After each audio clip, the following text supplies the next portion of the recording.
اعوذ باللہ من الشیطان الرجیم بسم اللہ الرحمن الرحیم السلام علیکم ورحمۃ اللہ وبرکاتہ۔ جی محترم سامعین، کیسے ہیں آپ سب؟ امید کرتے ہیں کہ آپ سب اللہ تعالیٰ کے فضل و کرم سے ٹھیک ٹھاک ہوں گے۔ آج کی ویڈیو میں جس شخصیت کے بارے میں ہم بات کرنے لگے ہیں وہ کسی تعارف کے محتاج نہیں ہے۔ ویڈیو شروع کرتے ہیں۔ آج کی ویڈیو کا ہمارا ٹاپک ہے حضرت مجدد الف ثانی رحمۃ اللہ علیہ۔ برصغیر میں اولین اسلامی تحریک کے بانی حضرت مجدد الف ثانی رحمۃ اللہ علیہ 1564 کو مشہور تاریخی شہر سرہند میں پیدا ہوئے۔ ان کا اصل نام شیخ احمد سرہندی تھا۔ حضرت مجدد الف ثانی رحمۃ اللہ علیہ نے ابتدائی تعلیم اپنے والد محترم سے حاصل کی۔ اس کے بعد انہوں نے اپنے زمانے کے جید علماء کرام اور اساتذہ سے علوم اسلامیہ اور علم حدیث کی تعلیم حاصل کی۔ تعلیم سے فارغ ہونے کے بعد حضرت مجدد الف ثانی نے اپنے آبائی شہر سرہند میں درس و تدریس کا سلسلہ شروع کیا اور لوگوں کو اپنے فیوز و برکات سے بہور کیا۔ سرہند میں چند سال کے قیام کے بعد آپ حج بیت اللہ کے ارادے سے گھر سے نکلے۔ دہلی میں ان کا قیام ان کے ہم مکتب شیخ حسن کے ہاں ہوا۔ وہ خواجہ باقی باللہ کے بڑے معتقد تھے۔ انہوں نے خواجہ صاحب کی تعریف کچھ ایسے انداز سے کی کہ حضرت مجدد ان سے ملاقات کے لیے تشریف لے گئے۔ خود خواجہ صاحب نے انہیں چند روز اپنے ہاں قیام کی دعوت دی۔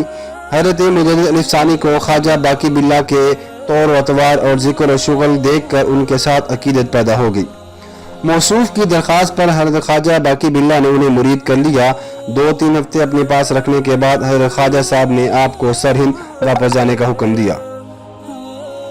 سرہند واپس آنے کے بعد آپ نے اپنے اصلاحی اور تجدیدی کام کا آغاز کیا۔ سب سے پہلے آپ نے شہنشاہ اکبر کے بااثر درباریوں اور صحیح العقیدہ امراء سے تعلقات بڑھائے اور نفاذ شریعت کی طرف ان کی توجہ دلائی۔ دوسری جانب آپ نے اسلامی ذہن رکھنے والے مریدوں کی ایک جماعت تیار کی جو آپ کے مشن کو پائے تکمیل تک پہنچانے کے لیے ملک کے طول و عرض میں پھیل گئی۔ حضرت مجدد الف ثانی نے اپنے مریدوں سے رابطہ رکھنے کے لیے خطوط نویسی کا سلسلہ شروع کیا۔ آپ کسی امیر یا مرید کے نام خط تحریر فرماتے تو آپ کے مرید اس کی سینکڑوں نقلیں تیار کر کے پورے ملک میں پھیلا دیتے۔ یہ خطوط ایک طرح سے ان کی خانقاہ کے ترجمان تھے اور ان کے ذریعے آپ کو اپنے خیالات کے اظہار کا موقع مل جایا کرتا تھا۔ حضرت مجدد الف ثانی کا اثر اکبر کے آخری دور میں ہی ظاہر ہونے لگا تھا۔ اکبر کے بے دین مصاحب ایک ایک کر کے وفات پا گئے اور ان کی جگہ وہ امراء آگے بڑھے جو حضرت مجدد الف ثانی کی تعلیمات سے واقف تھے۔ انہی امراء کی کوششوں سے شہزادہ سلیم تخت نشین ہوا، ورنہ خسرو کی جانشینی کے تمام انتظامات مکمل ہو چکے تھے۔ جہانگیر کے عہد میں جو اسلامی تعلیمات کی ترویج ہوئی وہ حضرت مجدد الف ثانی کی اصلاحی اور تجدیدی تحریک کا اثر تھا۔ جہانگیر اپنے ابتدائی دور میں راسخ العقیدہ امراء کے زیر اثر تھا۔ نواب مرتضیٰ خان فرید بخاری کی وفات کے بعد ان کا زور کم ہو گیا اور ان کی جگہ ایرانی امراء برسر اقتدار آ گئے۔ وہ حضرت مجدد الف ثانی کی تحریک کے سخت خلاف تھے، لہٰذا انہوں نے حضرت مجدد الف ثانی کے خلاف جہانگیر کو بھڑکایا۔ جہانگیر نے حضرت مجدد الف ثانی کو قید کروا دیا۔ انہوں نے کچھ عرصہ گوالیار کے قلعے میں نظر بندی کی حالت میں گزارا۔